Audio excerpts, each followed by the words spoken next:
You ask your man to do something for you, maybe take out the trash or to pay your electricity bill. You have to ask him once, twice, 10 times. You are polite at first, then little firmer, and then you are full on nagging him, and yet he still doesn't listen. But here's what you don't realize. Every time you remind him, for the 15th time, you're pushing him further into tuning you out mode. Now let me tell you a truth that might sting a little, but once you hear it, you'll never see your relationship the same way again.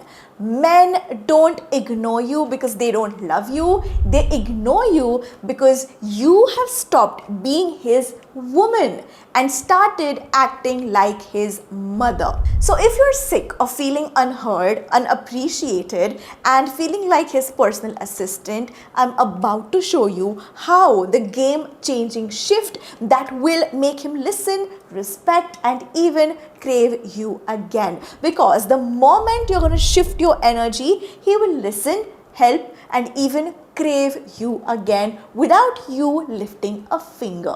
I'm about to show you exactly how to flip this switch, so keep watching, because once you learn this, he will never ignore you again.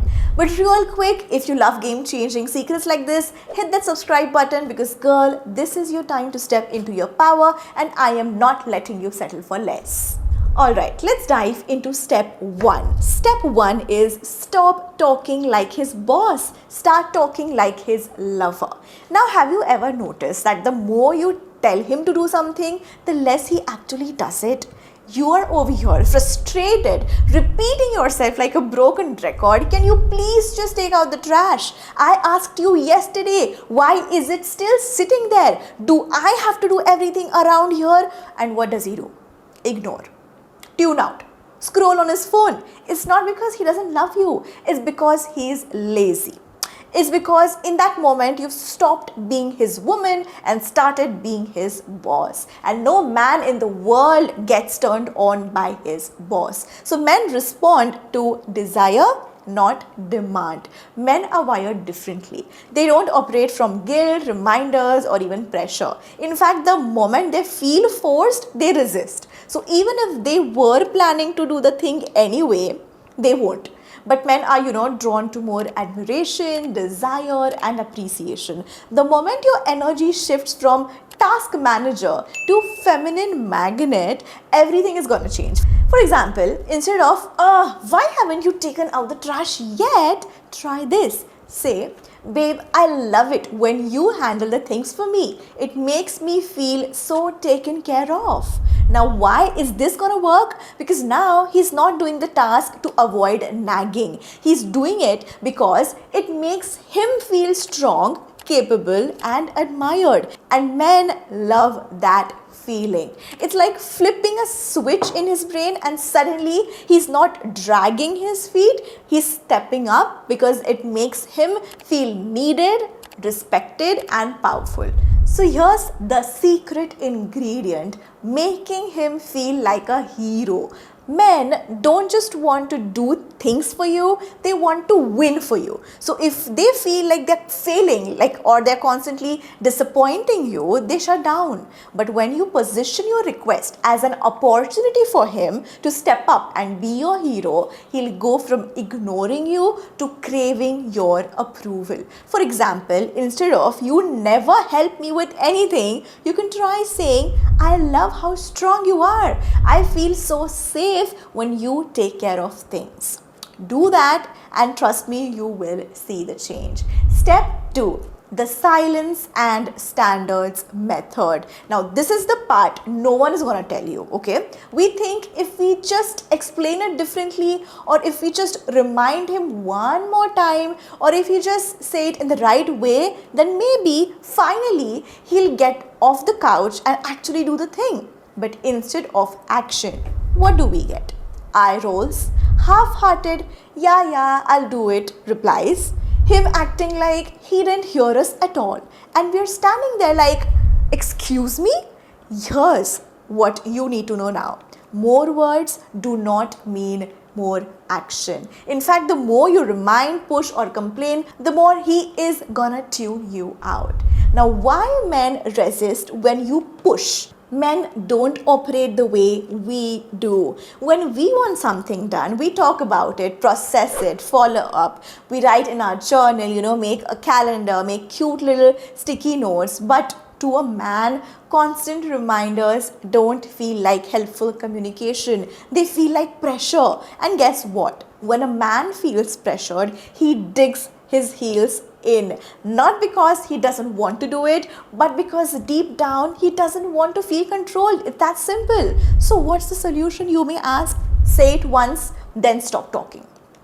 Trust me, this is where the magic is going to happen. You set the standard and then you leave it alone. For example, instead of, babe, can you please fix the sink? It's been a week. I keep you reminding and you never listen. Don't do that. You can say, hey love, the sink needs fixing. Thank you for handling it. That's it. Stop talking. You're done. And now here's the hard way. You walk away. No follow-ups, no checking in, no passive aggressive sighs. Just you walk out. Because the moment you stop hovering and trust him to handle it, he feels the weight of responsibility. And trust me on this, he feels it. Now, why does this even work? Because men actually feel respected when you trust them to handle things without micromanaging. We as women have the habit to micromanage. Men really don't like it. The moment you stop hovering and give space, he feels the weight of responsibility, and trust me, he feels it. But now what if he still doesn't do it? Okay, you'll be like, I have done it, but my man still didn't fall for it. What now? Okay, you've said it once, you've backed off, you've given him space, and still nothing happens. At this point, most women get frustrated and either do it themselves, which teaches him that he doesn't have to step up next time, or explode in anger, which makes him defensive and even less likely to listen. So what's the secret weapon instead? Step number 3. This is where you flip the script entirely and make him want to take the action. Alright? Step 3 is about the feminine overforce hack. Let me put you on to one of the biggest relationship game changers, one that works like pure magic. Most women think that when a man isn't listening, the answer is to push harder. Okay, as I said, explain more, repeat yourself, maybe even raise your voice a little, because surely if he really loved you, he will listen in the first place, right? But here's one thing which nobody is going to tell you: the more you push, the less he moves. Why? Because men don't respond to pressure. They respond to inspiration. All right, pull back and let him step up. What this means is, think about it like this: when you push against a door that is meant to be pulled, what happens? It doesn't budge. Men are the same way. If you're in your masculine force energy, controlling, demanding, pushing, he'll naturally resist, all right? But the moment you step back in your feminine energy, he suddenly feels the space to step forward. This is where most of the women get it wrong. They think letting go means giving up. But no, letting go means allowing him the space to set up. Now, how you're going to shift from force to femininity, what not to do, I'll be telling you that first. You never help around the house. You don't care about me or our relationship. You're not going to say these things. You are going to say, I feel so overwhelmed with everything. I'd love for you to take charge and help me out, and then just walk away. You notice the difference? Instead of blaming or attacking, you're inviting him to rise up. Because here's the secret: men are naturally wired to provide and protect and lead, but they need the space to do it. So when you say, I feel overwhelmed, I'd love for you to take charge, you are not saying you are failing me, you never do anything.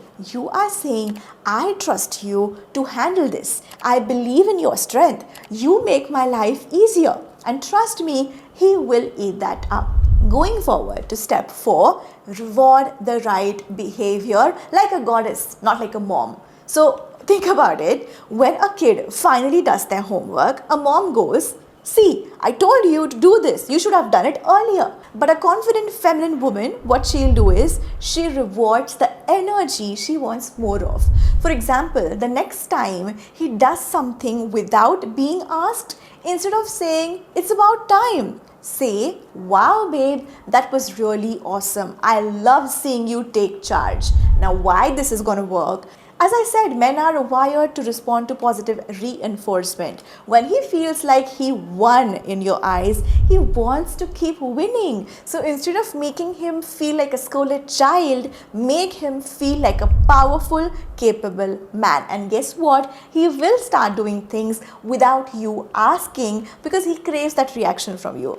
But won't he just expect a praise for everything you might ask? So no, this is not about babysitting him or babying him. It's about reinforcing leadership, action, and masculine energy. And once he associates taking charge with feeling admired, loved, and desired, he won't need reminders. He'll start stepping up naturally. So my final thought on this: so you should own your feminine power. At the end of the day, a high value woman does not beg, chase, or nag. Okay, you have to set the standard, speak with softness, and trust the energy to do the work. Because when you stop mothering and start inspiring, he won't just listen, he is gonna chase you. Now tell me, have you ever felt like your man ignores you?